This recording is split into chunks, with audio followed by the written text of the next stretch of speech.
ভাই রে ভাই, টাকা পকেটে মাল না থাকলে না নিজের ছায়াও কিন্তু আপনাকে ঠিকমতো চিনবে না। আর এই টাকা কামানোর অন্যতম একটা সেরা মাধ্যম হলো ব্যবসা।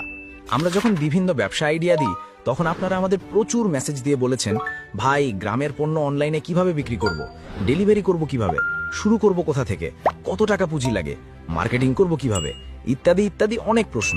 আর এটা তো আপনাদেরই চ্যানেল, আপনাদের উপকার করতে চলে আসলাম এই ভিডিও নিয়ে।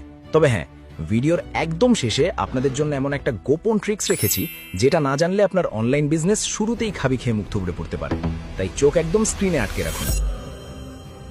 এখন প্রশ্ন আসতে পারে, আমি হুট করে কেন অনলাইন বিজনেসের কথা বলছি, বা কেন আপনি এই ডিজিটাল প্ল্যাটফর্মটাকেই বেছে নেবেন? এর উত্তরটা একদম পানির মতো পরিষ্কার। একবার ভাবুন তো, আপনি যদি আপনার গ্রামের বাজারে একটা দোকান দেন, তবে আপনার ক্রেতা কতজন হবে? বড়জোর ওই গ্রামের গুটি কয়েক মুরব্বী আর পরিচিত মানুষ। কিন্তু আপনি যখন আপনার পণ্য নিয়ে অনলাইনে আসবেন, তখন পুরো বাংলাদেশই আপনার ক্রেতা। একেই বলে স্কেলিং এর পাওয়ার। ধরুন, বাংলাদেশের 64টা জেলা থেকে প্রতিদিন মাত্র একজন করেও যদি আপনার পণ্য কেনে, তাও তো দিনে 64টা বিক্রি। আর যদি প্রতি জেলা থেকে গড়ে মাত্র 10 জন মানুষ আপনার পণ্য কেনে, ভাই প্রতিদিন 640টা অর্ডার সামলাতে সামলাতে আপনার স্মার্টফোন আর ক্যালকুলেটর তো হ্যাং হবেই, সাথে ডেলিভারি ম্যান আপনার বাড়ির রাস্তা মুখস্থ করতে করতে হার্ভার্ডে পিএইচডি করে ফেলবে। এলাকার ফড়িয়াদের জোর করে লুঙ্গি ড্যান্স চিরতরে বন্ধ করে আপনি নিজেই হয়ে যেতে পারেন ই-কমার্স বস। এটাই হলো অনলাইন বিজনেসের আসল ম্যাজিক।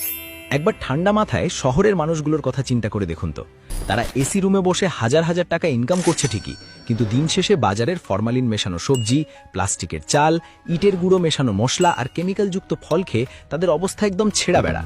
গ্যাস্ট্রিক আর আলসারের ওষুধ গিলতে গিলতে তাদের জীবন একেবারে অতিষ্ঠ।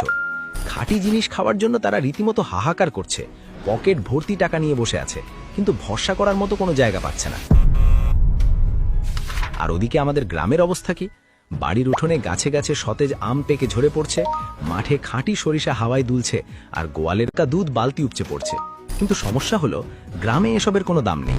ওই যে কথায় আছে না, গায়ের যোগী ভিক পায় না। মাঝখান থেকে একদম সুযোগ সন্ধানী ফড়িয়া বা দালাল আপনাদের কাছ থেকে 100 টাকার জিনিস একদম পানির দরে হাতিয়ে নিয়ে শহরের চকচকে সুপার শপে সুন্দর প্যাকেটে ভরে 1000 টাকায় বেচে নিজে রাতারাতি কোটিপতি হয়ে যাচ্ছে। ঢাকায় ফ্ল্যাট কিনছে। ভাই, আপনার ঘাম, আপনার কষ্ট আর আপনার খাঁটি জিনিসের লাভ কেন ওই দালাল খাবে? একবার ভাবুন তো, মাঝখানের এই দালালগুলোকে যদি লাল কার্ড দেখিয়ে আপনার গ্রামের খাঁটি জিনিসগুলো সরাসরি শহরের ওই খাঁটি জিনিসের জন্য হাহাকার করা মানুষগুলোর কাছে পৌঁছে দেওয়া যায়, তাহলে আপনার ক্রেতা কত হবে তা তো আগেই বললাম। এখন সবচেয়ে বড় প্রশ্ন হলো, গ্রাম থেকে কি কি পণ্য অনলাইনে বিক্রি করা যায়? খাতা কলম নিয়ে বসুন, লিস্টে একটু মন দিয়ে শুনবেন। গ্রামে তো আসলে এক একটা সোনার খনি লুকিয়ে